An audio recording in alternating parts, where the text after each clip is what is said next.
বারগাহে রহমতে মহান রবের দরবারে আলিশানে হাজারো লাখো অনন্ত অযুত কোটি শুকরগুজারি করছি, যিনি মেহেরবানি করে আমাদেরকে এক সপ্তাহ পরে আজকে আবার পবিত্র ইয়ামুল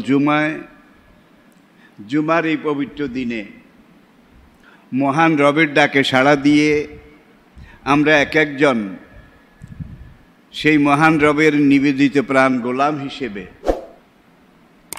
রবের ঘরে, আল্লাহর ঘরে সালাতুল জুমা এবং জুমার খুতবা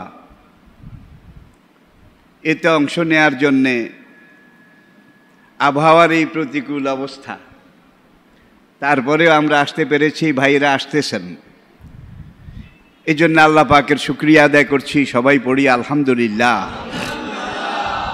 আজকে আমাদের জুমার খুতবায় আমি কেয়ামতের আলামতসমূহ, কেয়ামতের আগে এই বিশ্ব চরাচরে, এই দুনিয়াতে পরিবেশ পরিস্থিতি, অবস্থা অবস্থান কি হবে, কেমনভাবে হবে, এ সম্পর্কে কিছু কথা বলার চেষ্টা করছি। আল্লাহ পাক আমাকে বলার, আপনাদেরকে বোঝার সহি নির্ভরযোগ্য কথাগুলো যেন আমি বলতে পারি, আর এখান থেকে আমরা ইবরত হাসিল করতে পারি। আল্লাহ পাক সেই তৌফিক, সেই যোগ্যতা, সেই মানসিকতা আমাদেরকে দান করুন, আমিন। কিয়ামতের আলামত সমূহ, তার মধ্যে দুইটা আলামত আপনারা জানেন। একটা ইমাম মাহদী আলাইহিস সালাতু ওয়াস সালাম, তারপরেরটা মাসিহুদ দাজ্জাল। তার আগে ইমাম মাহদী এবং দাজ্জালের আগে দুনিয়ার পরিবেশ পরিস্থিতি কেমন হবে? বুখারী মুসলিম সহ সিয়াসিত্তার হাদিসে, বিশেষ করে জামে তিরমিজি, ইমাম তিরমিজি রহমতুল্লাহ আলাই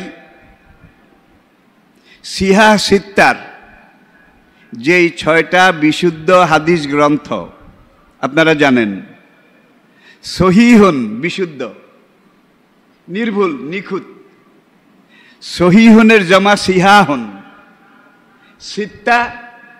সিত্তাতুন 6, ওই 6টা বিশুদ্ধ হাদিস গ্রন্থ, যেই 6টা হাদিস গ্রন্থকে নবীজির পরে সাহাবায়ে কেরামের, তাবিন, তাবে তাবিন, আইমায়ে মুতাকাদ্দিমিন, মুতাআখিরিন, কুরুনে সালাসা, যেটাকে বলা হয় 3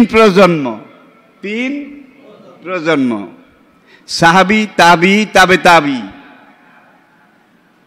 সবাই আজ পর্যন্ত নির্ভরযোগ্য হাদিস গ্রন্থ হিসেবে পুরো দুনিয়া এটাকে জানছে, মানছে এবং এটা আনুগত্য করে যাচ্ছে। সহিহ তিরমিজি শরীফের আশরাতুস সাআত, কিয়ামতের আলামত সমূহ, এই পরিচ্ছেদের মধ্যে হাদিসটা রয়েছে। পুরো হাদিস ইবারত তরজমা সহ বলার মতো সময় আমাদের হাতে নেই। আমি শুধু উল্লেখযোগ্য, গুরুত্বপূর্ণ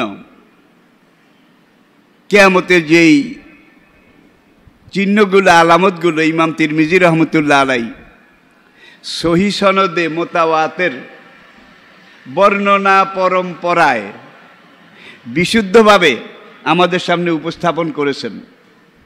নবীজির যেই উক্তি, ইজাত তুখেজাল ফাইও দুয়ালান ও জাকাত ও মাগরামান অল আমানাত ও মাগনামান, যখন তোমরা দেখবে রাষ্ট্রীয় সম্পদ এটাকে মানুষেরা নিজের সম্পদ মনে করবে এবং সেইভাবে যত্রতত্র এটাকে তারা বিতরণ করবে, ভোগ করবে এবং তারা মনে করবে এটা আমাদের। ও জাকাত ও মাগরামান, অনেক মানুষ যাকাত দেওয়াকে জরিমানা মনে করবে। অল আমানাতু মাগনামান, মানুষ এমন হবে তাদের কাছে কিছু আমানত রাখলে তারা এটাকে যুদ্ধলব্ধ বিজিত যুদ্ধের গনিমত হিসাবে মনে করবে এবং এই আমানত এটাকে নিঃসংকোচে নির্দ্বিধায় মেরে দেবে, ভোগ করবে। হচ্ছে নাকি হচ্ছে না? আচ্ছা, অতুয়াল্লেমা লাগাইরিদ দিন, এমন শিক্ষা দুনিয়াতে চালু হবে যে শিক্ষার সাথে দ্বীনের কোনো সম্পর্ক থাকবে না। এবং এই দুনিয়াবী শিক্ষাগুলোর যে সকল শিক্ষালয়, যে সকল জায়গায় শিক্ষা দেওয়া হয় সেই বিল্ডিংগুলো মাল্টি স্টোরিজ, অনেক দামি দামি বিল্ডিং হবে। দিন শিক্ষা যেখানে দেওয়া হয় সেখানে বাঁশের ঠেক দিয়ে পুরানো ঘরে কোনো রকম দিনকে ধরে রাখার চেষ্টা করা হবে। হচ্ছে না বোধ হয়? ওয়াজাহারাতিল আসওয়াতু ফিল মাসাজিদে, মসজিদগুলোতে মানুষ হইহল্লা করবে, দুনিয়াবি কথাবার্তা এটা বলা শুরু করবে। এরপরে নবীজি ইরশাদ করেছেন, এখানে আরেকটা হাদিস কিতাবুল ঈমান থেকে, হাদিসে জিবরাইলের শেষ অংশ। জিবরাইল আলাইহিস সালাতু ওয়াস সালাম সাহাবায়ে কেরাম বসা আছেন, তিনি মানুষের বেশে এসে মসজিদে নববীতে ঢুকলেন। পড়ুন সুবহানাল্লাহ। নবীজিকে এবং মুসল্লিদেরকে সালাম দিলেন। মসজিদে ঢোকার একটা আদব আছে, আল আকরাবু ফাল আকরাবু, যারা আগে আসবে আগে বসবে, পরে আসবে পরে বসবে। পরে এসে ঠেলে ঠুলে আগে আসা একদিকে আনকালচার্ড, আনসিভিলাইজড, অমার্জনীয় এবং দৃষ্টিকটু, ঠিক কিনা বলেন? এটা হলো মসজিদের আদব। এখানে আবার ফজায়েল আছে। জুমার দিন প্রথম কাতারে যদি আপনি এসে স্থান গ্রহণ করতে পারেন তাহলে আল্লাহর রাস্তায় একটা উট কুরবানি করার সওয়াব আল্লাহ আপনাকে দেবেন। দ্বিতীয় কাতার যদি হয় একটা মহিষ, উটের পরে যেটা সাইজে, এটা কোরবানির সওয়াব আল্লাহ আপনাকে দান করবেন। তৃতীয় কাতারে একটা গরুর সওয়াব, তারপরের কাতারে একটা দুম্বা, খাসি, ভেড়া, এটার সওয়াব, তারপরের কাতারে কমপক্ষে একটা মোরগ, আল্লাহ রাস্তায় কোরবানি করার সওয়াব, তারপরের কাতারে কম হলেও আল্লাহ রাস্তায় একটা ডিম, এটা দান করার সওয়াব। পড়ুন আলহামদুলিল্লাহ। তাহলে সওয়াব, বৈশিষ্ট্য, বিশেষত্ব, ক্যাটাগরি, এটা আল্লাহ নবী এইভাবে উল্লেখ করেছেন যেন উম্মতের বুঝতে কোনো অসুবিধা। সুতরাং জুমার দিন আমরা চেষ্টা করবো একেবারে শেষের কাতারে বসতে, ঠিক না? কি কোন কাতারে বসার চেষ্টা করব? প্রথম কাতারে। আল্লাহ আমাদেরকে কবুল করুন সেভাবে। এখন এই ব্যক্তিটা এসে মানুষের ভিড় এইভাবে দুই দিকে ঠেলে একেবারে নবীজির সামনে। উমর রাদিয়াল্লাহু তাআলা আনহু মেজাজি মানুষ ছিলেন, টেম্পার বেশি ছিল। তিনি কোনো জায়গায় কোনো অনিয়ম এটা বরদাস্ত করতেন না। ওমর দাঁতের উপরে দাঁত কটমট করতে শুরু করলেন। আর নবী তার সামনেই কিন্তু আবু বকর, ওমর, ওসমান, আলী রাদিয়াল্লাহু তাআলা আনহুম। যখন দেখলেন ওমরের টেম্পার বাড়তেছে, নবীজি ওমরের দিকে চেয়ে হাতে ইশারা করলেন। ওমর স্বাভাবিক হয়ে গেলেন। এই হাদিসটার রাওয়ায়াতকারী, বর্ণনাকারী খোদ আমিরুল মুমিনিন ওমর রাদিয়াল্লাহু তাআলা আনহু। যে হাদিসটাকে বলা হয় হাদিসে জিবরাইল, হাদিসে। এখন ওমর বলেন, আরবের মরুদেশ, প্রখর সূর্যের উত্তাপ, পায়ের নিচে উত্তপ্ত বালি, গাড়ি ঘোড়া যুক্ত ছিল না, হাঁটা পথ।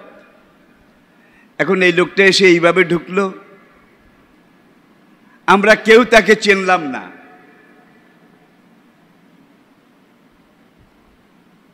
ওমর রাদিয়াল্লাহু তাআলা আনহু বলেন, এই যে মরুপথে লোকটা হেঁটে এসেছে, সফরের কোনো ক্লান্তি তার শরীরে, চেহারায় পরিলক্ষিত হচ্ছে না। সামনে এসে হুজুরের সামনে আতিয়াতের কায়দায় বসলো। কে?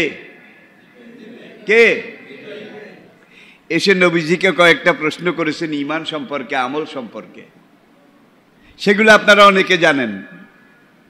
হাদিসের শেষে গিয়ে যখন ঈমান সম্পর্কে এই লোকটা জিজ্ঞেস করলেন, সাহাবারা কেউ কিন্তু চেনেননি, অনেকেই বিরক্ত যে লোকটা আনকালচার্ড, আনসিভিলাইজড, ইসলামের তাহাজিব তামাদ্দুন এগুলো বুঝে না।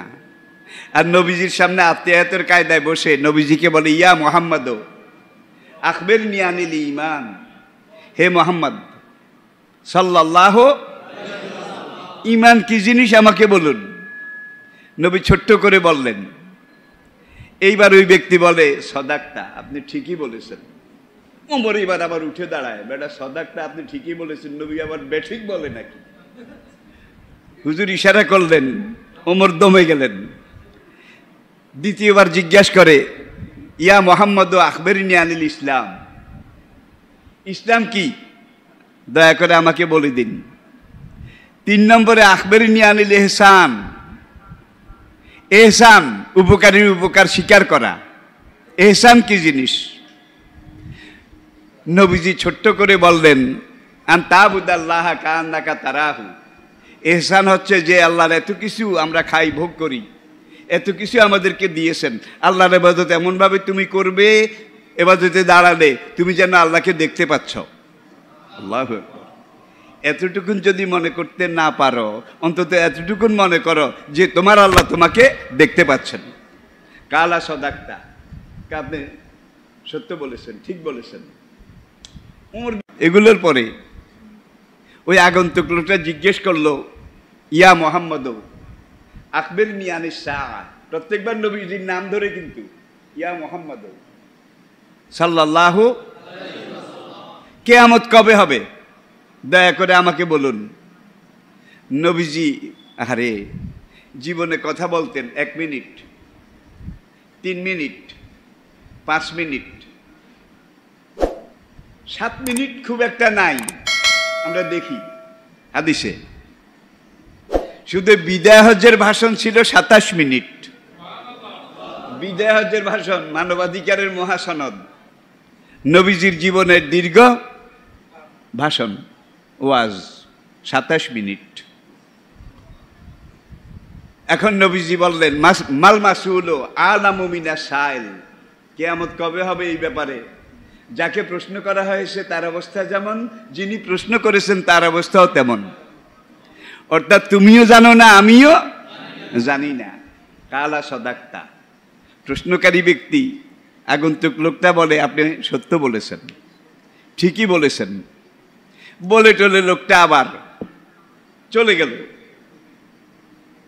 চলে যাওয়ার পরে নবীজি জিজ্ঞাসা করলেন, ইয়া ওমরও হাল আরেফতা মানে সাইল, ওমর তুমি কি চিনেছ প্রশ্নকারী ব্যক্তিটা কে, কি তার পরিচয়? ওমর বললেন, আল্লাহ ওয়া রাসূলুহু আলাম। ইয়া রাসূলুল্লাহ, আমি কি করে বলবো, আল্লাহ এবং তার রাসূলই তো ভালো জানেন। নবীজি বললেন, ফাইন্নাহু জিবরাইল আলাইহিস সালাতু ওয়াস সালাম। আল্লাহু আকবার। তিনি ফেরেশতাদের সর্দার জিবরাইল আলাইহিস সালাতু ওয়াস সালাম, তিনি এসেছেন তোমাদেরকে দ্বীন সম্পর্কে শিক্ষা দেওয়ার জন্য। আবার লোকটা এসে আত্মীয়তার কায়দায় বসেছে। This is a matter of courtesy of holy religion of Islam. ইসলামের এটাও একটা বিরাট ঐতিহ্যের অন্তর্ভুক্ত। তাহলে এই হাদিসেও আমরা দেখি যে কিয়ামত এটা কবে হবে, এটার কোনো সময় আল্লাহ নির্ধারণ করে বলেননি। আল্লাহ বললে তো নবীজি আমাদেরকে বলতেন।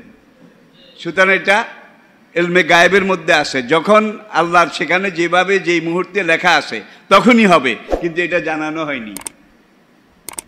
আপনাদের মৃত্যু কোন দিন হবে এটা বোধহয় জানানো হয়েছে। এটা যদি আল্লাহ জানাই দিতেন, অমুক বছর এত সনে এত বছর বয়সের এই সময় তোমার মৃত্যু হবে, তাইলে এই কদম আলী মরার 4 বছর 6 বছর আগেই মরে যেত। যে কার জন্য করব, কোন আশায় করব, ভিসার মেয়াদ তো শেষ, ঠিক কিনা বলেন?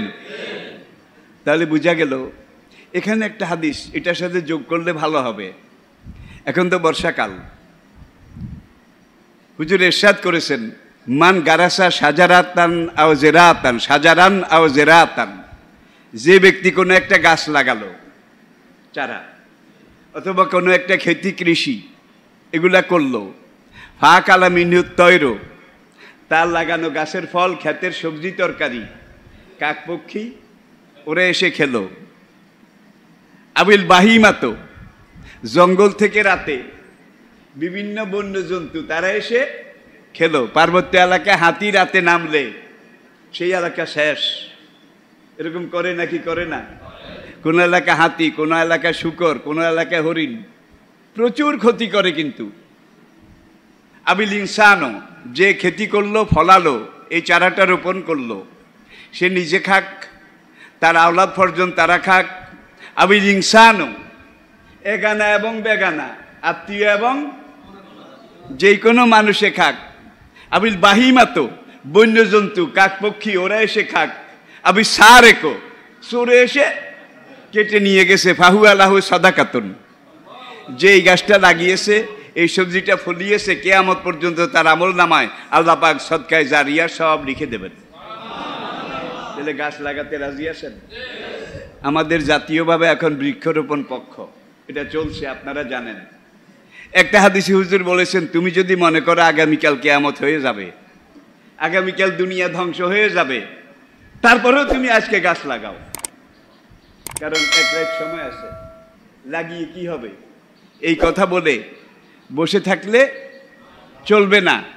তাইলে আপনাদের কাছে এইটা অনুরোধ রইল হাদিসটা প্রসঙ্গে, যে যেখানে যা পারেন শুধু লাগাবেন, শুধু লাগাবেন। আল্লাহর জমিনে কোনো ফলজ, বনজ, ওষুধি, এই 3 রকমের গাছ লাগানো ভালো। তবে বিদেশ থেকে কিছু চারা আসে, চিকন চিকন পাতা, দেখেছেন, অস্ট্রেলিয়ান ইউক্যালিপটাস, এগুলো লাগাবেন না, কারণ এগুলো উপরে যে দূর উঠে, শিকড়টা নিচে দূর যায়, আল্লাহর জমিনকে এইভাবে ভেদ করে। এগুলো আমাদের এই দেশ পরিবেশের জন্যে বাঞ্ছনীয় নয়, ঠিক নয়। আম গাছ, জাম গাছ, তাল গাছ তো নাই। তাল গাছ, বজ্রপাত, ঠাডা, এটা সবচেয়ে বড় ওষুধ, মেডিসিন। তাল গাছ কি এখন আছে? আগে আমাদের ছোট্টকালে কোন বাড়িতে তাল গাছ না ছিল? কোন রাস্তার পাশে তাল গাছ না ছিল? এই তাল গাছের ঠাডাকে সবচেয়ে বেশি রোধ করে আল্লাহর কুদরতি মেশিন। ঠাডা যখন পড়ে, এই তাল গাছ এটাকে প্রতিহত করে।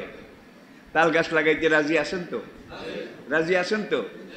সেই ব্রিটিশ আমলে তারা এই বাংলাদেশের পুরা জমিন এটাকে জরিপ করে যে নকশা করেছিল, এই নকশা, এটার মধ্যে নির্ধারিত দূরত্বে জমিনের নিচে এক রকমের পিলার, যেগুলো এমন গলিত লোহা দ্বারা তৈরি ছিল, এই পিলারগুলো নির্ধারিত দূরত্বে দূরত্বে তারা পুরা এই বাংলাদেশ, ভারত, পাকিস্তান, আফগানিস্তান, বার্মা, এটা সব ব্রিটিশের এই বেল্ট ছিল এখানে, তাদের শাসনের। তারা এইটুগুলো ঠাডা যখন পড়ত, এই পিলারগুলোর কারণে ঠাডা উপর থেকে বিলীন হয়ে যেত, জমিনে আর পড়তে পারতো না।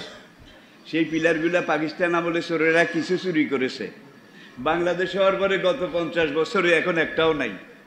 এক একটা পিলারের দাম 10 লক্ষ টাকার বেশি। কি মনে করেন? 10 লাখ টাকার বেশি, ছোট্ট, বেশি বড় নয়। তো সেগুলোও নাই, তাল গাছও নাই। আর বর্তমান এই গত কয়েক বছরে বজ্রপাত, ঠাডা, এটাতে মানুষ মারা যাচ্ছে কম না বেশি? কম না বেশি? এগুলো লাগাবেন। কোনো ফলজ গাছ, বনজ গাছ, ঔষধি গাছ যদি না পান, তাইলে এই যে ফুলের ডালা আছে না রাস্তার কিনারে, একটা ডালা ভেঙে অন্তত সার দেওয়া লাগবে না, পানি দেওয়া লাগবে না, খুঁটা দেওয়া লাগবে না, এইভাবে গেড়ে দেবেন। বলবেন লাভ হবে কি?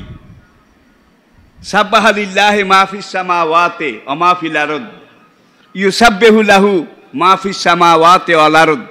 এই গাছের যতগুলো পাতা হবে, ফল হবে, ফুল হবে, প্রত্যেকটা পাতা আল্লাহর জিকির করে, নাকি করে না? এই হাজার হাজার লক্ষ লক্ষ পাতা যত জিকির করবে, পুরা জিকিরের সওয়াব কিয়ামত পর্যন্ত আপনার আমলনামে আল্লাহ দিতে থাকবে। তাহলে কিছু না পাইলে অন্তত ফুলের ডালা লাগান না, আপনার সীমানা। সীমানা প্রাচীরের কাজ হয়ে যাবে, বাড়ির বেড়া পর্দা এটারও ব্যবস্থা হবে, সদকায়ে জারিয়ার সওয়াবও পাবেন। এটা কিন্তু আমার আজকের আলোচনার বিষয় নয়। যেহেতু জাতীয়ভাবে আজকে বৃক্ষরোপণ, তাহলে সবাই গাছ লাগাবেন। রাজি আছেন?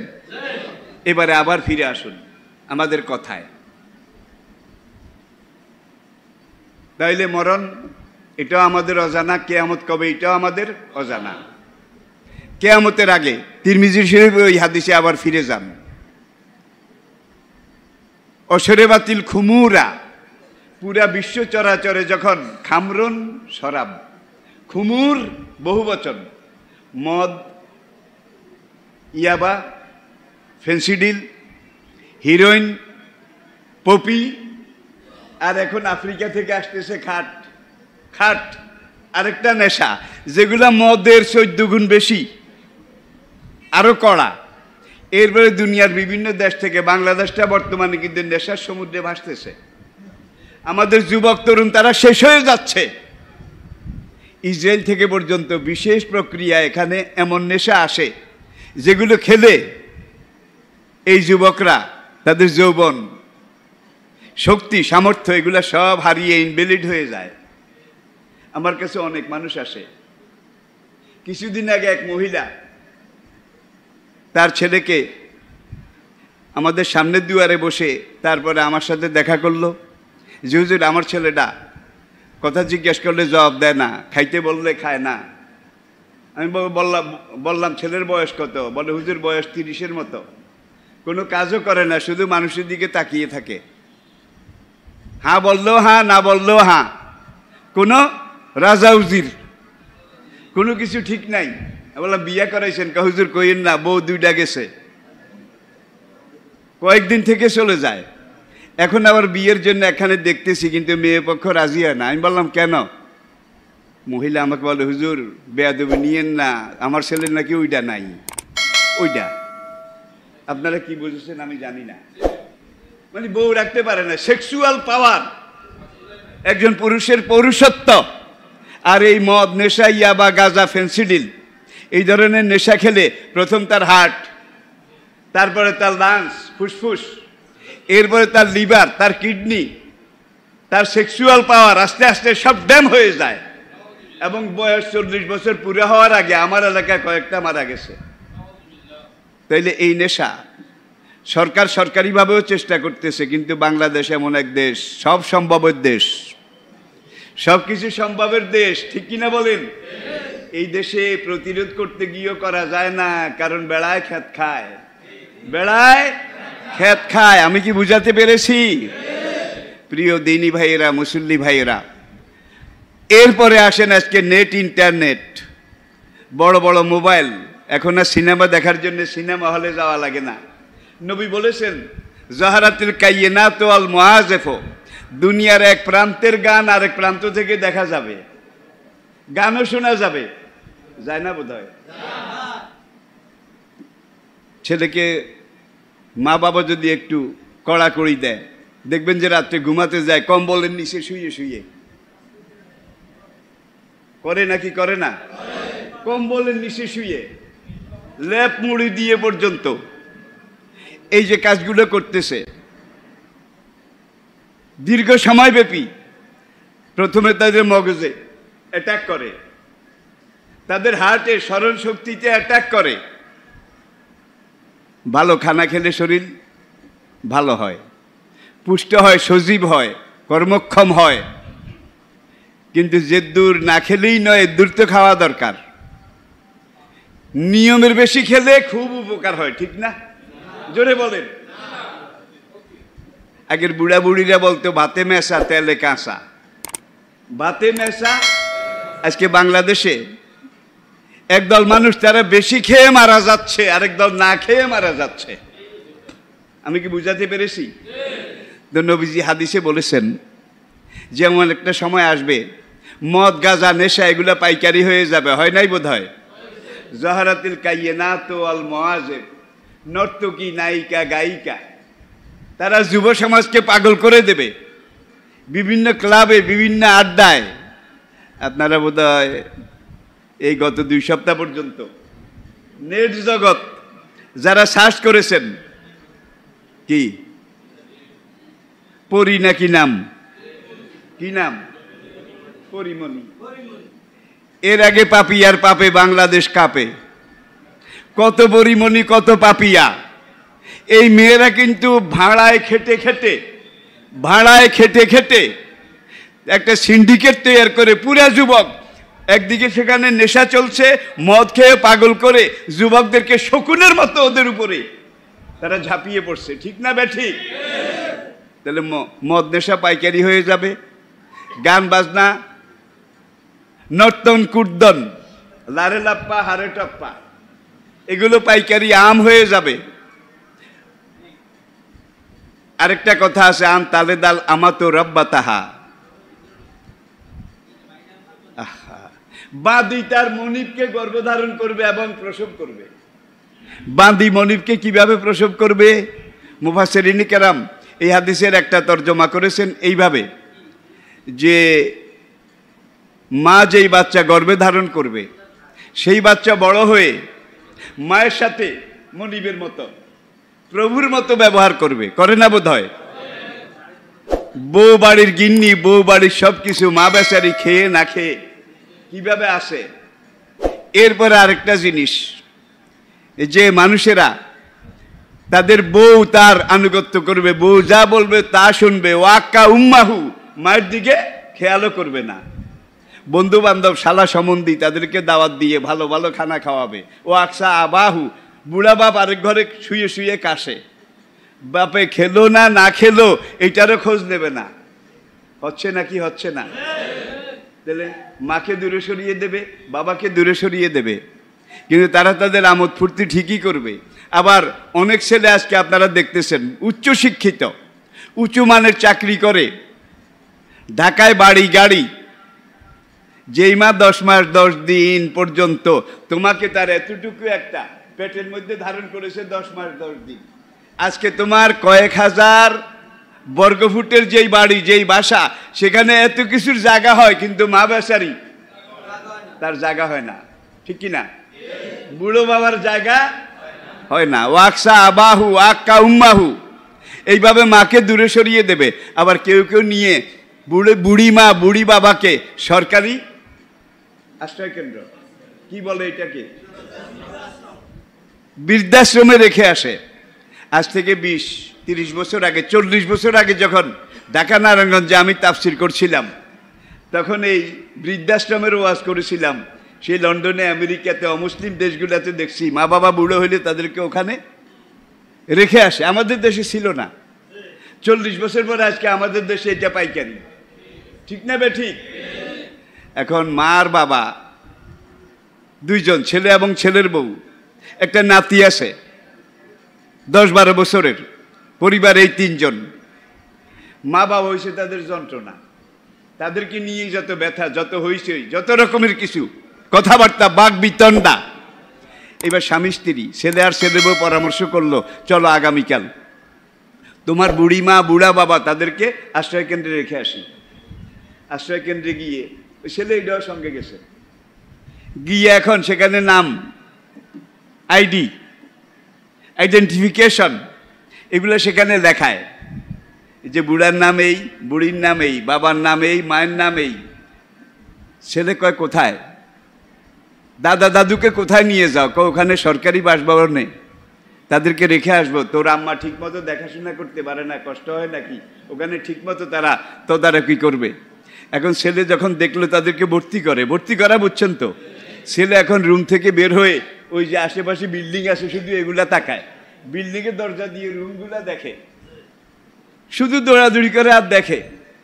তখন ওই ছেলে হারিয়ে যায় নাকি, ছেলের মা গিয়ে ছেলেটাকে ওখান থেকে পাজা কোলা করে আবার এই অফিসের সামনে নিয়ে আসলো। এখন ছেলে জিজ্ঞেস করে, আব্বু তুমি এমন দৌড়াদৌড়ি করো কেন? তুমি আর আমার আম্মু বুড়া হয়ে গেলে তাদেরকে কোন বিল্ডিং এ রাখবো, আমি সেই জায়গাটা চয়েস করতেছি। আল্লাহু আকবার, আল্লাহু আকবার। কি শিখাচ্ছি আমরা আমাদের আগামী প্রজন্ম? তাদেরকে আপনারা কি শিখাচ্ছেন? দিক বুড়া বাবা বুড়ি মা তাদেরকে সরকারি আশ্রমে রাখতে গেছেন। এখন আপনার কোলের ছেলে সে বলে তোমরা বুড়ো হলে তোমাদেরকে কোথায় রাখবো? এসেছি যখন আমি সেই জায়গাটা দেখতেছি। আল্লাহু আকবার, আল্লাহু আকবার। এই হচ্ছে আমাদের বর্তমান কালের অবস্থা। সংক্ষেপ কথা হলো হোফাতিল রাত রেয়াজ সাত ইয়াতাতালুনা ফিল বুনিয়ান, খালি পাও, উদাম দেহ। উদাম দেহ বুঝলেন তো? গায়ে দেওয়ারও কিছু ছিল না, পায়ে দেওয়ারও কিছু ছিল না। আমাদের ছোট্টকালে দেখছি অনেক বুড়া মানুষ নারীকে সুপারির খোলের জুতা পায়ে দিত। আপনারা দেখছেন কিনা আমি জানি না। দেখছেন? দেখছেন? তাহলে সুপারির খোলের জুতা নিজে বানাইয়া গিরা দিয়ে এটা পায়ে দিত, আমি দেখছি। অবস্থার অনেক পরিবর্তন হয়েছে 50 বছর আগে যা ছিল এখন কিন্তু অনেক আমরা এগিয়ে গেছি। বস্তুগত দিকে এগিয়েছি, কিন্তু তত্ত্বগত রুহানি আত্মিক দিকে নীতি নৈতিকতার দিকে আমরা দাফন হয়ে গেছি। আপনাদের কি অসুবিধা হয়? আমি দরকারি কথাগুলো বলছি, প্রয়োজনীয় কথাগুলো বলছি। আপনি মারা যাওয়ার পরে আপনার ছেলেকে আল্লাহ আপনার জন্যে মা মাতা কামাত আলাইহি কিয়ামাতুন ওয়াকালা রাসূলুল্লাহ সাল্লাল্লাহু আলাইহি ওয়াসাল্লামা আল কবর আউয়ালু মানজিলিম মিন মানাজিলিল আখিরাহ। আপনাকে যখন জমিনের নিচে কবরে দাফন করা হবে তখন থেকে আপনার কিয়ামত শুরু হয়ে যাবে। কবরে আযাব আছে না নাই? আযাবও আছে, আবার পুরস্কার শান্তিও। যার যেটা যেভাবে পাওনা সেইভাবে। যার জন্য আল্লাহ ছেলেদেরকে শিখিয়ে দিচ্ছে নকর রাব্বির হামহুমা কামা রব্বায়ানি সগীরা। তুমি কোরআন শিখো, কোরআন পড়ো, কোরআন বুঝো। তোমার মাকে তোমার বাবাকে দাফন করার পরে তুমি একটু কোরআন তেলাওয়াত করে নামাজ পড়ে তুমি বলো রব্বির হামহুমা। কে শিখাচ্ছে? কে শিখিয়ে দিচ্ছে? আল্লাহ নিজে। তুমি যখন এইভাবে আমার কাছে দরখাস্ত করবে, মুনাজাত করবে, সঙ্গে সঙ্গে তোমার বাবা তোমার মার সব কবর আযাব আমি আল্লাহ দূর করে দেব। তোমার মা বাবার কবর দুইটাকে আমি জান্নাতের বাগিচা করে দেব।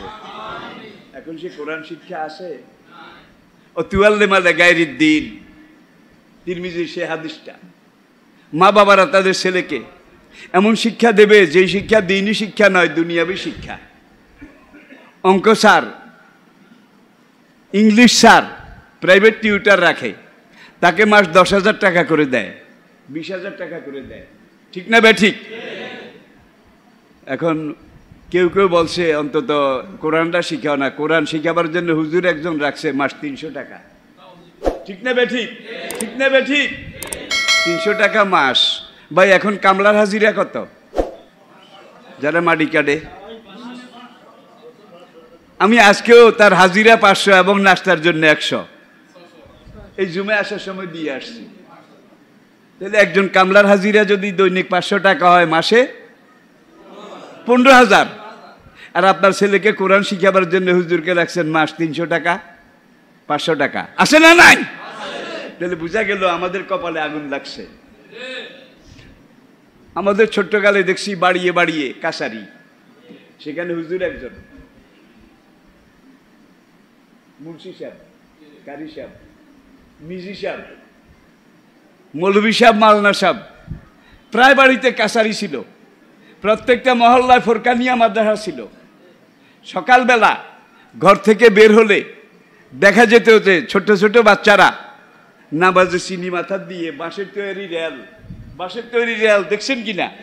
বুড়া বুড়িয়ে বানাইতো। এই রেল বগলের তলে নিয়ে চিনি মাথা দিয়ে কায়দাম পাড়া বগলের তলে করে তারা রাস্তায় শুধু বাচ্চা এইভাবে হাঁটতো। এখন বোধহয় দেখা যায় কোনো বাড়িতে দিন শিক্ষার এই ধরনের কোনো কার্যকর ব্যবস্থা কি আছে? জোরে বলেন, আছে? নাই। ও তুয়াল্লিমালে গায়রিদ দ্বীন, এমন শিক্ষা শিখবে, শিখাবে যে শিক্ষার সাথে দ্বীনের কোনো সম্পর্ক নাই। প্রত্যেকটা এলাকাতে ফোরকানিয়া মাদ্রাসা, কোরআন শিক্ষার মাদ্রাসা তৈরি করার দরকার আছে নাকি নাই? আপনার বিরুদ্ধে একবার মামলা হয়েছে লক্ষ্মীপুর আদালতে। আপনি এখন হিয়ারিংয়ে গেছেন, এখন বিচারক মুন্সিফ বলে যে আসামি তুমি যদি মুক্তি পেতে চাও এইভাবে একটা দরখাস্ত লিখে আমার কাছে জমা দাও। তাইলে এখন সেইভাবে লিখে জমা দিলে এইটা মঞ্জুর হওয়ার গ্যারান্টি কত ভাগ? কত ভাগ থাকলে আমি কইতাম 110 ভাগ, 100-এর উপরে তো নাই। কিন্তু আজকাল দেখা যায় এক কেন্দ্রে ভোটার আছে 100 জন, ভোট কালেক্টর হয়েছে 126। মোট ভোট যা আছে, ভোট কালেকশন হয়েছে তার চেয়ে অনেক বেশি। আসে না নাই? প্রিয় ভাইয়েরা, মাফ করবেন, আমি বর্তমান সমাজ ব্যবস্থা এটাকে সামনে রেখে কথা বলছি। সারা গায়ে ক্ষত, ওষুধ দিব কত? দাঁত বিঘাও যদি এক জায়গায় হয় এটাকে ওষুধ দেওয়া যায়, সারা গায়ে হইলে। কিন্তু আমাদের সারা গায়ে অতিওয়াল্লেমাদাগাইর দিন। কবরে যদি যেতে চান, আখেরাত হাসর, এখানে যদি বাঁচতে চান, আল্লাহর দোহাই আপনার বাচ্চাদেরকে আগে কোরআন ঢুকাইয়া দেন, আপনার বাচ্চাদেরকে আগে কোরআন শিক্ষা দেন, তারপরে আপনি তাকে যে ইচ্ছা, যে লাইনে ইচ্ছা, অন্তত এখানে কোরআন যদি থাকে, এই ছেলে কোনোদিন বেনামাজি হবে না, বেরোজগারি হবে না, নেশাখোর হবে না, মা বাবার নাফরমান হবে না, কারণ তার এখানে সিনের ভিতরে কোরআন ঢুকাইছেন। আর কোরআনের চেয়ে বড় এলেম আছে কিছু? সম্ভব কিছু? চিন্তাও করা। ইমাম মাহাদি, তার আগমন সম্পর্কে হাদিস শরীফে আল্লাহ নবী 70টা লক্ষণ বলেছেন।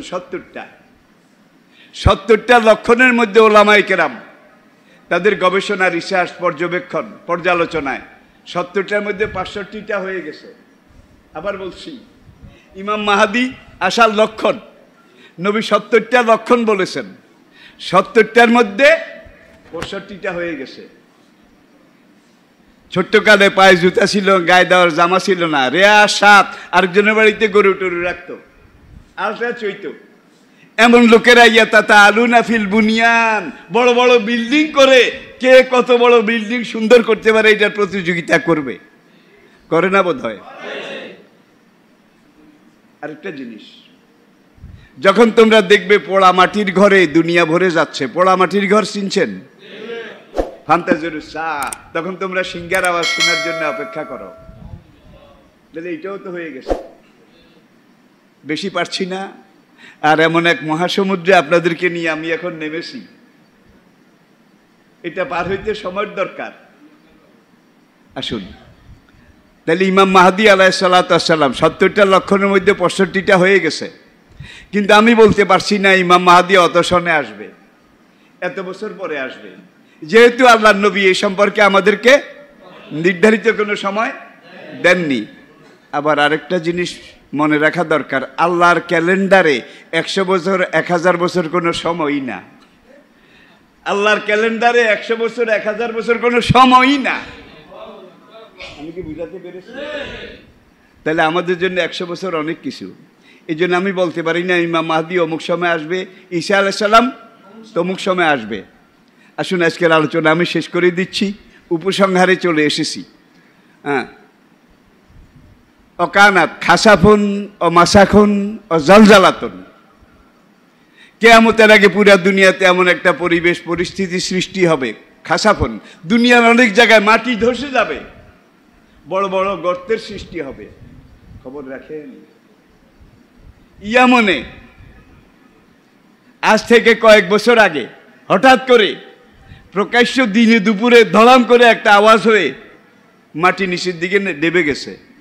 সেই গর্তটার গভীরতা 455 ফিট গভীরতা। তুরস্কে ইস্তাম্বুল শহর থেকে 800 কিলোমিটার উত্তর দিকে বিশাল একটা এলাকা নিয়ে জমিন ধসে গেছে। আমেরিকার পার্শ্ববর্তী রাষ্ট্র মেক্সিকো,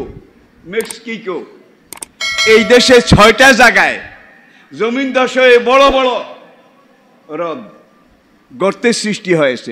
ও বহু গভীর, কোনো কোনো গর্ত বহু চেষ্টা করে তারা ভরাট করেছে, পরের দিন গিয়ে দেখে যে আবার ওই আগের সাবেকে চলে গেছে। ব্রাজিল থেকে শুরু করে আমেরিকা, লাতিন আমেরিকা, প্রাচ্য, পাশ্চাত্য, মধ্যপ্রাচ্য, ইরানে, আফগানিস্তানে, দুনিয়ার বিভিন্ন জায়গায় এইভাবে মাটি ধসে যাচ্ছে। নবী ইরশাদ করেছেন কিয়ামতের আগে খাসাফুন, এইভাবে জমিন ধসে যাবে। ও মাসাখুন, মানুষের আকার আকৃতি পরিবর্তন হয়ে যাবে। এত জমক পোলাপান, মাথা 2টা, কোমর একটা, কি বিকলাঙ্গ বুঝাতে পেরেছি তো? মাসাখুন, অনেক সন্তান জন্মগ্রহণ করবে, তারা বিকলাঙ্গ হচ্ছে না বোধ হয়? ও জলজালাতন, ভূমিকম্প পাইকারি হয়ে যাবে। গত মাসে সিলেটে একদিনে 7 বার হয়েছে। কি আপনারা বোধহয় শোনেন নাই? একদিনে 7 বার। এরপরে কতক্ষণ পরেই এক লাড়া দেয়। আর সিলেটটা হলো বাংলাদেশের মধ্যে সবচাইতে ধনী জেলা। সিলেটের অর্ধেকের বেশি মানুষ হয় লন্ডন, নয় আমেরিকা, নয় জাপান, দুনিয়ার বিভিন্ন দেশে তাদের সেখানেও বাড়ি আছে। এবং আমি সিলেটে দেখেছি, সেখানে এই যে পাহাড়, মাটির পাহাড়, এক একটা বাড়ি মনে হয় যেন একটা দেশ। বাড়ি বিশাল বাড়ি করে রাখছে। আমি কে বাড়ি এটা কার? আরে বাবা রে বাবা, হুজুর এটা এক লন্ডনের, ওইটা কার? এক আমেরিকাবাসী, এটা কার? তার। তাহলে বাড়ি আছে, বাসিন্দা নাই। কোনো বাড়িতে 1 2 জন লোক আছে, পাহারাদার আছে, আর কিছু নাই। কোনো বাড়িতে এইটা ভাগ্যবান বুড়া বাবা আর বুড়া মা আছে, আর তারা বিদেশে। কোনো বাড়িতে 10 বছরও একবার আসে না, কিন্তু ভাই বাড়িটার দাম। এই বাড়ি এটা বিক্রি করলে বোধহয় আপনাদের আনন্দীপুর গ্রাম এই সব বিক্রি করলে এটার একটা কোনার দাম হবে না। তাহলে এই যে এইভাবে পুরা দুনিয়াতে পোড়া ইটের ঘর, পোড়া মাটির ঘর, এটা পাইকারি হয়ে গেছে। এরপরে দেখা গেছে অনেক বাড়িতে, আমি বলে এই বাড়িওয়ালার খবর কি? পাশে যেখানে নাস্তা করার জন্য গেছি, কয় এখানে এই বুড়া আর বুড়ি আছে, এমনকি তাদের ছেলে মেয়ে আমেরিকাতে আছে, কানাডায় আছে, তারপরে বিদেশে আছে। এগুলো তো বাবা মা এখানে, বাবা মাকে বাড়িতে রাখছে দারোয়ান হিসাবে, পাহারাদার হিসাবে। এরকম আসে না? না, এগুলো আমার দেখা অভিজ্ঞতার কথা বলছি। এলেম কালাম নাই ভাই আমার, কিন্তু বয়স তো আর কম হয় নাই। 2য় বিশ্বযুদ্ধ দেখেছি, 1ম মহাযুদ্ধ দেখি নাই অবশ্য, 2য় মহাযুদ্ধ এটা দেখেছি। ব্রিটিশ আমল দেখেছি, পাকিস্তান আমলে 24 বছর আইয়ুব খানের দুর্গতির শেষ সীমা পর্যন্ত, এটাও দেখেছি। আজকে 50 বছর বাংলাদেশ দেখতেছি। এটারও তো একটা অভিজ্ঞতা, অন্তত তুলনা করতে পারতেছি। ব্রিটিশ ভারতে ব্রিটিশ আমলে বিজাতির শাসন ছিল। কারো একটা কুত্তা যদি কেউ মারতো, কুত্তা মারার মামলা 12 বছর হইলেও চলতো। কুত্তা মেরে ফেলেছে। আর আজকে দিনের বেলা মানুষকে মেরে ফেলা হয়, গুম করা হয়, হত্যা করা হয়, তুলে নিয়ে যাওয়া হয়। বিচার আসে বোধ হয়? প্রতিকার আসে? রক্ষক যদি ভক্ষক হয়, কে দিবে তারে সাজা? দুনিয়ার কোনো দেশের অবস্থা ভালো নয়। যেই কথাগুলো আমি বললাম, সুদ, ঘুষ, মদ, জুয়া, এগুলো পাইকারি হয়ে গেছে, ঠিক না ঠিক? এরপরে আসুন বুখারী শরীফের হাদিসে, এটা শেষ। বুখারী শরীফের হাদিসে নবীজি বলেছেন, ইমাম মাহাদি তিনি এসে যখন ডাক দিবেন মসজিদে হারাম কাবা শরীফ থেকে, তখন খোরাসান থেকে একদল লোক কালো পতাকা নিয়ে প্রথম যাবে। খোরাসান চিনেন? বর্তমান আফগানিস্তান। আর তখনকার খোরাসান বলতে Afghanistan, Uzbekistan, Kazakhstan, Turkmenistan, Pakistan, উত্তর পশ্চিম সীমান্ত প্রদেশ, পুরা কাশ্মীর, উত্তর ভারত, এই পুরাটা ছিল খোরাসান কেন্দ্রিক। আর আজকে আফগানিস্তানে তালেবান যারা, এরা রাশিয়াকে যুদ্ধ করে বোধহয় হারায় নাই। আমি কিন্তু নিজে তালেবান না, আবার সময় খারাপ ভাই, সব কথা বলতে পারি না, কিন্তু তারা রাশিয়ার পরে দুনিয়ার সবচেয়ে বড় শক্তি আমেরিকা। তালেবানরা গত 20 বছর যুদ্ধ করে আমেরিকারে থাক বিখ্যাতর কুত্তি সামাল, ছেড়ে দে মা কেন্দে বাসি, ঠিক কিনা বলেন? নবীর হাদিসে খোরাসান এটা উল্লেখ করা হয়েছে, আফগানিস্তানের প্রাণ কেন্দ্র। তাহলে বোঝা যায় ইমাম মাহাদির সেখানে যারা যুদ্ধ করবে তাদেরকে এখন রাশিয়ার সাথে যুদ্ধ করে রাশিয়াকে পরাজিত করাইছে, আমেরিকার সাথে যুদ্ধ করে আমেরিকারে পরাজিত করাইছে, ঠিক কিনা বলেন? ভাই আপনারা যারা নেটে ইন্টারনেটে দেখেছেন, মানুষ একটাও দেখা যায় না। আমেরিকার যুদ্ধ বিমান আসে, শত বিমান, তারা এসে বম্বিং করে সব কুতুব পাহাড়ের ভিতরে। বিমানটা চলে যাওয়ার পরে তারা আল্লাহু আকবার, নাসরুম মিনাল্লাহি অফাতুন কারিম, হাসবুনাল্লাহু ওয়া নি'মাল ওয়াকিল, বিমান আরেকটা আসছে। এখন এরা ফায়ার করে, তাদের ওই হাতে বানানো ছোট ছোট জিনিস, এগুলো দিয়ে ফায়ার করে আর বলে মা রামাইতা এজ রামাইতা ওয়ালাকিন্নাল্লাহ রামা, আল্লাহু আকবার। সঙ্গে সঙ্গে ওই বিমানটা জ্বলে পুড়ে জমিনে পড়ে যায়। আমি কিন্তু তালেবান না, আমি তালেবান আপনারা হন এটাও বলি না। তবে খোরাসান, খোরাসান, এরপরে আজকের কাশ্মীর, উত্তর পশ্চিম সীমান্ত প্রদেশ, উজবেক, কাজিক, তুর্কমেনিস্তান, এই এলাকা থেকে বিরাট বিরাট বাহিনী, তারা দল বেঁধে নারায়ে তাকবীর আল্লাহু আকবার বলে কাবার সেখানে গিয়ে ইমাম মাহদীর সেনাবাহিনীতে, মুজাহিদ বাহিনীতে যোগদান করবে। তাহলে পরিবেশ তৈরি হচ্ছে। পরিবেশ, প্রথম দাজ্জাল শক্তি ইমাম মাহদীর মোকাবিলা করবে। দুনিয়ার বিভিন্ন জায়গা থেকে যত মুজাহিদ আসবে তাদের প্রতি 100 জনের মধ্যে 99 জন শহীদ হয়ে যাবে। আল্লাহু আকবার। 100 জনের মধ্যে 99 জন শহীদ হয়ে যাবে। বিভিন্ন দিক থেকে এসে এত শহীদের পরেও তারা এগিয়ে যাবে, তারা যুদ্ধ করবে, পরিশেষে আল্লাহ তাদেরকে বিজয় দান করবেন। ইমাম মাহদী আলাইহিস সালাতু ওয়াস সালাম 9 বছর মধ্যপ্রাচ্য কেন্দ্রিক, ফিলিস্তিন কেন্দ্রিক, দামেস্ক, জেরুজালেম কেন্দ্রিক 9 বছর পুরা দুনিয়াতে আমিরুল মুমিনিন হিসেবে দুনিয়া শাসন করবেন। ইসলামী খেলাফত কায়েম হবে। এই সময় দাজ্জাল এসে যখন ফিতনা শুরু করবে, ইমাম মাহদী সব জঞ্জাল দূর করে যখন একটা শান্তির বারতা প্রতিষ্ঠা করবেন, তখন দাজ্জাল আসবে। হুজুর ইরশাদ করেছেন দুনিয়া সৃষ্টি থেকে কিয়ামত পর্যন্ত দাজ্জালের ফিতনা থেকে বড় ফিতনা আর কোনো কিছু আসে নাই। দাজ্জালের ফিতনা হবে এই দুনিয়ার সবচেয়ে বড় ফিতনা। দাজ্জাল সম্পর্কে আজকে আর আমি সামনে যেতে পারছি না। হাদিসে নবীজি যতগুলা কথা বলেছেন সবগুলা কিন্তু হয়ে গেছে, দাজ্জালের গুলাও হয়ে গেছে। এরপরে বুখারী শরীফের হাদিসে বলা হচ্ছে যে ঈসা আলাইহিস সালাতু ওয়াস সালাম হেজাজ, জজিরাতুল আরব থেকে দাজ্জালকে তাড়া করবেন, ধাওয়া করবেন। দাজ্জাল ফিলিস্তিনের দিকে, ইসরায়েলের দিকে যাবে। ইমাম মাহদী আর ঈসা আলাইহিস সালাতু ওয়াস সালাম দুইজনে মিলে তাকে ধাওয়া করে, তাড়া করে ফায়াকতুলুদ দাজ্জালা বিবাবে লুদ্দিন, লুদ শহরের গেইটে ঈসা আলাইহিস সালাম দাজ্জালকে হত্যা করবেন। ওয়ায়াকুলু আল্লাহু আকবার। তাইলে নবীজি ১৫০০ বছর আগে বলেছেন, এক হাদিসে বেবাবে লুদ্দিন, আরেকটা হাদিসে বেমুকানে লুদ্দিন, লুদ নামক স্থানে ঈসা আলাইহিস সালাম দাজ্জালকে হত্যা করবেন। তখন লুদ ছিল না, লুদ নামক কোনো জায়গাও ছিল না। দুনিয়ার কেউ লুদ কি এটাও জানতো না। আজ থেকে প্রায় 2 যুগ আগে ইসরায়েল তাদের রাজধানী তেল আবিব থেকে 40 কিলোমিটার দক্ষিণ পূর্ব দিকে একটা সেনা শহর, সেনাঘাঁটি তৈরি করেছে।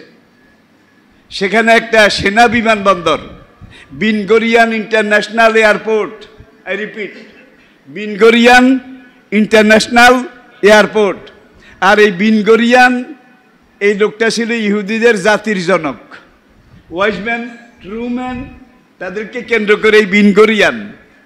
এবং ইহুদিরা বিশ্বাস করে যে দাজ্জাল এসে মুসলিম ইসলামী শক্তির মোকাবিলা করে ইহুদিদেরকে পুরো দুনিয়ার রাজত্ব এটা ফিরিয়ে দেবে।